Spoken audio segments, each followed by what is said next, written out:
आज हम लेकर आए हैं एक ऐसी कहानी जो आपको सत्य युग की गहराइयों से लेकर त्रेता युग की शक्ति और शरारत तक की सैर कराएगी।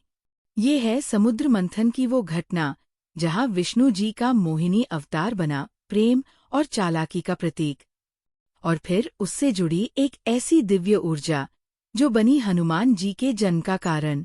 सत्य युग की बात है। देवता और असुर मिलकर समुद्र मंथन कर रहे थे। मंदार पर्वत को मथानी बनाया, वासुकी नाग को रस्सी। घंटों तक समुद्र को मथा गया। पहले निकला विष, जिसे महादेव ने पी लिया। फिर आए रत्न, लक्ष्मी जी, और आखिर में अमृत का कलश। बस फिर क्या था, देवता और असुरों में छीना झपटी शुरू हो गई। असुर अपनी ताकत से देवताओं पर भारी पड़ने लगे। देवता परेशान हो गए। आखिरकार उन्होंने सृष्टि के पालनहार श्री विष्णु को याद किया। हे विष्णु, हमारी रक्षा करो। विष्णु जी ने सोचा और लिया एक अनोखा अवतार, मोहिनी। इतनी सुंदर, इतनी आकर्षक कि उसे देखते ही सारे असुर मंत्रमुग्ध हो गए। मोहिनी ने कहा, अमृत को मैं बांटूंगी, तुम सब शांति से बैठो। असुर मोहिनी की बात मान गए, लेकिन मोहिनी ने चालाकी दिखाई। सारा अमृत देवताओं को दे दिया। देवता अमर हो गए। पर रुकिए, कहानी में ट्विस्ट अभी बाकी था।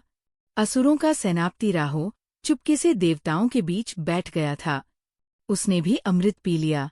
जब मोहिनी को पता चला तो विष्णु जी अपने असली रूप में आए और सुदर्शन चक्र से राहु का सिर काट दिया। पर राहु तो अमर हो चुका था। सिर और धड़ अलग हो गए, पर वो जिंदा रहा। ये बात सृष्टि के संहारक महादेव तक पहुंची। वे सोचने लगे, ऐसा क्या रूप था जिसने असुरों को मोहित कर दिया। वे मोहिनी को देखने को उत्सुक हो गए। महादेव ने विष्णु जी को याद किया। विष्णु जी उनके सामने प्रकट हुए। महादेव ने कहा, मुझे वो मोहिनी रूप दिखाओ। विष्णु जी मुस्कुराए और फिर से मोहिनी बन गए। इतना खूबसूरत नृत्य शुरू हुआ कि महादेव भी मोहित हो गए। दोनों के प्रेम से एक दिव्य ऊर्जा पैदा हुई। ये ऊर्जा थी भविष्य के लिए, सृष्टि के कल्याण के लिए।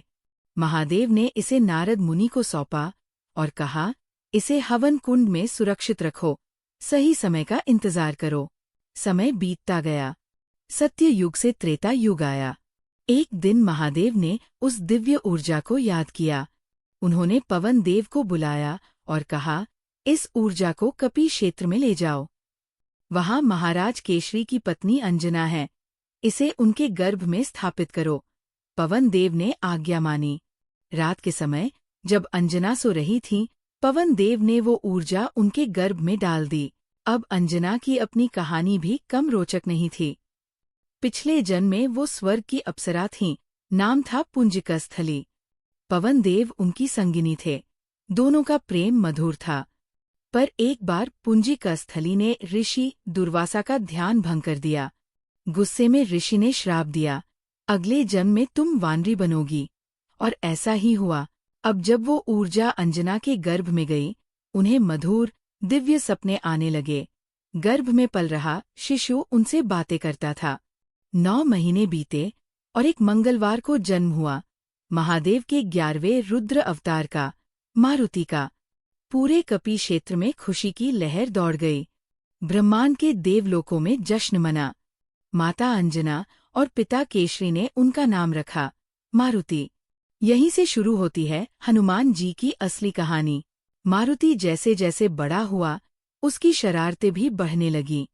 कभी माता पिता को परेशान करता, कभी सैनिकों के साथ मस्ती करता, यहाँ तक कि मुनियों के कमंडल का पानी उड़ेल देता।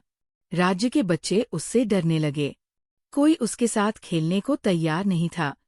तो मारुति अकेले जंगल चला जाता। वहां जंगली जानवरों के साथ खेलता और रोज सूर्य को निहारता। उसे लगता, ये चमकता फल तो बहुत स्वादिष्ट होगा। एक दिन उसने ठान लिया, मुझे ये फल चाहिए। चूंकि वो पवन पुत्र था, उड़ने की शक्ति तो उसे विरासत में मिली थी। बस वो आसमान की ओर उड़ पड़ा। पृथ्वी को पार किया, अंतरिक्ष में पहुंचा, पर सूर्य अभी भी दूर था। फिर उसने जय श्री राम का जाप शुरू किया। उसकी भक्ति से उसका शरीर विशाल होने लगा, इतना विशाल कि सूर्य उसके सामने लड्डू जैसा लगने लगा। सोचिए, एक बच्चा इतना बड़ा हो जाए कि सूर्य उसके लिए खिलौना बन जाए। पर अभी असली रोमांच बाकी था। और फिर मारुति ने सूर्य को मुंह में डाल लिया। जी हाँ, पूरा सूर्य। ब्रह्मांड अंधेरे में डूब गया। उसी वक्त राहु सूर्य ग्रहण करने आया, पर मारुति को देखकर डर गया और स्वर्ग की ओर भागा।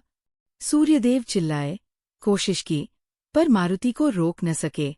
राहु ने स्वर्ग में इंद्रदेव से शिकायत की, देखो, सत्ययुग का समझौता तोड़ा जा रहा है।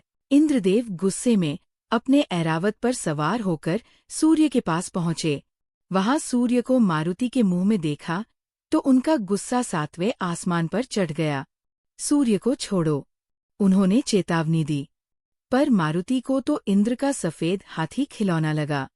वो उसे पकड़ने दौड़े। इंद्र ने अपना बचाव किया और वज्र से मारुति के जबड़े पर जोरदार प्रहार कर दिया। वो प्रहार इतना ताकतवर था कि मारुति मूर्छित हो गए और तेजी से पृथ्वी की ओर गिरने लगे। पूरा ब्रह्मांड ये देख रहा था। देवता इंद्र से नाराज हो गए। मारुति एक गुफा में जा गिरे। तभी पवन देव वहां पहुंचे। अपने पुत्र को मूर्छित देखकर वे भावुक और क्रोधित हो गए। गुस्से में उन्होंने ब्रह्मांड की हवा रोक दी। प्राणी बेहोश होने लगे। सृष्टि में प्रलय का खतरा मंडराने लगा। देवता ब्रह्मदेव के पास गए। ब्रह्मदेव आए, मारुति को चेतना दी और पवन देव से हवा शुरू करने को कहा। पवन देव मान गए। फिर शुरू हुआ वरदानों का दौर। ब्रह्मदेव ने दीर्घायु दी। सूर्यदेव ने अपना तेज दिया। कुबेर ने एक ऐसी गदा दी जो बढ़ सकती थी। पवन देव ने अपनी उड़ान की शक्ति दी। महादेव ने कहा, कोई शस्त्र तुम्हें हरा न सकेगा। यम ने रोग मुक्ति दी। और आखिर में इंद्र आए, माफी मांगी और बोले, मेरा वज्र अब तुम पर बेकार होगा। साथ ही उन्होंने नया नाम दिया, हनुमान। ये थी हनुमान जी की वो कहानी, मोहिनी के प्रेम से लेकर सूर्य को निगलने तक। उनकी शक्ति, भक्ति और शरारत ने उन्हें अमर बना दिया। कहानी कैसी लगी? नीचे कमेंट करें, लाइक करें और चैनल को सब्सक्राइब करें। अगली बार फिर मिलेंगे एक नई कहानी के साथ। जय श्री राम।